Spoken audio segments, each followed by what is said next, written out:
கர்த்தருடைய பரிசு நாமத்திற்கு ஸ்தோத்திரம் உண்டாவதாக. இன்றைய ஜீவ வார்த்தை நிகழ்ச்சியை கேட்டுக்கொண்டிருக்கும் அனைவரையும் கர்த்தருடைய பரிசு நாமத்தினால் வாழ்த்துகிறேன், ஆசீர்வதிக்கிறேன். இன்றைய தின தியானத்திற்கு தேவன் கொடுத்த வேத பகுதி 1 நாளாகமம், அதில் 16ஆம் அதிகாரம், அதில் 11ஆம் வசனம். 1 நாளாகமம் 16-11. கர்த்தரையும் அவர் வல்லமையையும் நாடுங்கள், அவர் சமூகத்தை நித்தமும் தேடுங்கள்.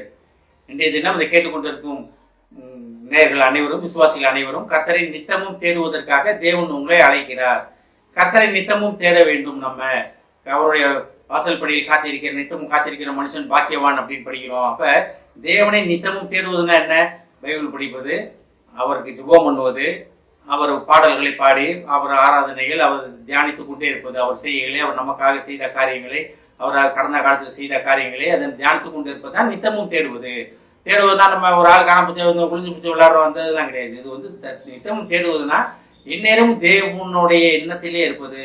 தேவன் எனக்கா என்ன வைத்திருக்கிறார், தேவன் என்னோட பேசுங்க அப்படின்றது. இதுல வந்து 2 காரியங்கள் சொல்லப்பட்டிருக்கிறது, கர்த்தரையும் அவர் வல்லமையையும்.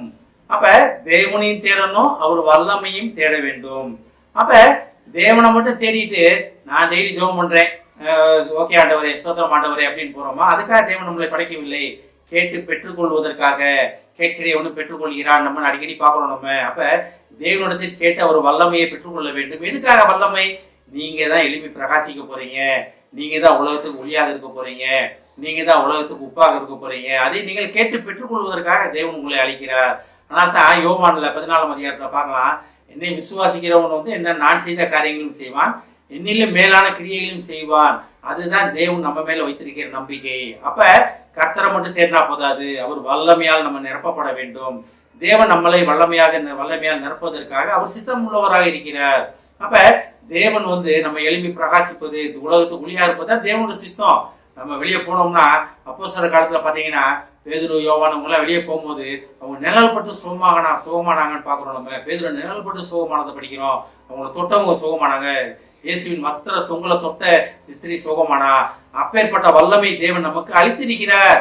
இதுதான் நம்ம வந்து மிஸ் பண்றோம். தேவன் நமக்கு சகல வல்லமையாலும் சகல அதிகாரத்தால் நம்ம நிறைத்திருக்கிறார்.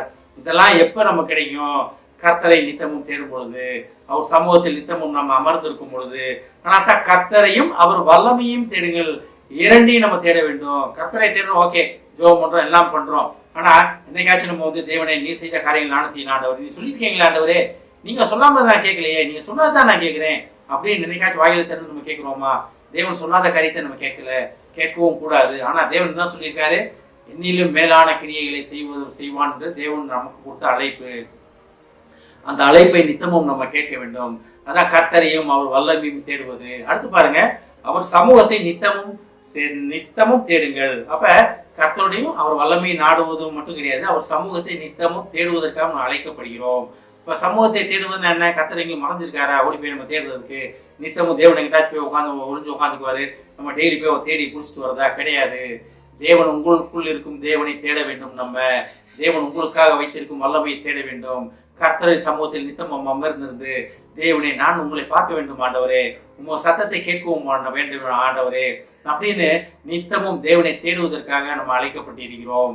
கர்த்தரை தினமும் தேடுவது இது ஒரு டைம்ல கொஞ்ச நாள் கஷ்டமா இருக்கும், அப்புறம் it will become a practice. உங்களுக்கு அது பழகி போயிடும். அது அப்ப தேவ சத்தத்தை கேட்டுதான் நீங்க அனைத்து காரியங்களும் செய்வீங்க. இதை கேட்டுக்கொண்டு இருக்கும் சகோதர சகோதரிகளே, விசுவாசிகளே, அதற்காகத்தான் நம்ம அழைப்பு. தேவ சத்தத்தை கேட்டு அதன்படி நடப்பதற்காகத்தான் நம்ம அழைக்கப்பட்டிருக்கிறோம். அநேகர் வந்து ஜெபம் பண்றோம், எல்லாமே பண்றோம், ஆனா அதை அந்த டைமோட விட்டுறோம். காலையில பிரேயர் டைம் வச்சிருக்கோம், பிரேயர் ரூம் வீட்டுல வச்சிருக்கோம், எல்லாமே வச்சிருக்கோம்.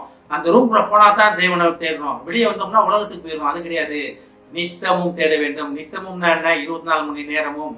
24 மணி நேரம்னா என்ன? ஒரு நாள்னா ஒரு வாரம், 7 நாள், 7 நாள், ஒரு வாரம் வந்து 52 வாரம், வருஷம் அப்படி போனீங்கன்னா வருடம் முழுக்க பார்க்க நம்ம இறுதி மூச்சு வரைக்கும் நித்தமும் தேவனை தேடுவதற்காக அழைக்கப்படுகிறோம். இதுவரைக்கும் நம்ம எப்படி இருந்தோன்றதை விட்டுருவோம். ஆனா இன்றைய தினம் தேவன் உங்களை நோக்கி சொல்லுகிறது என்ன காரியம் என்ன? என்னையும் எனது வல்லமையும் தேடுங்கள். அது எப்படி? நித்தமும் தேடுங்கள், அவர் சமூகத்தை நித்தமும் தேடுங்கள் என்று தேவன் உங்களை நோக்கி அழைப்பு விடுக்கிறார். அழைப்பு விடுத்த தேவன் நம்ம என்ன பதில் சொல்ல போகிறோம்? நாமே ஆராய்ந்து பார்ப்போம், ஜெபிப்போம். எங்களை அதிமனேசி அட்மிட் பரலோக பிதாவே, கர்த்தரையும் அவர் வல்லமையையும் நாடுகள், அவர் சமூகத்தை நித்தமும் தேடுங்கள் என்று சொல்லியிருக்கிறார் ஆண்டவரே.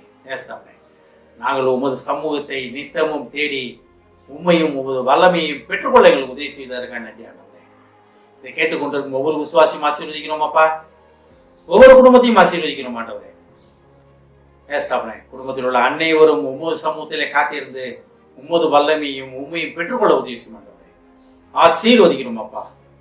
இயேசுவின் மூலமாய் கேட்கிறேன் நல்ல பிதாவே, ஆமென். கர்த்தர் உங்களை ஆசீர்வதிப்பாராக.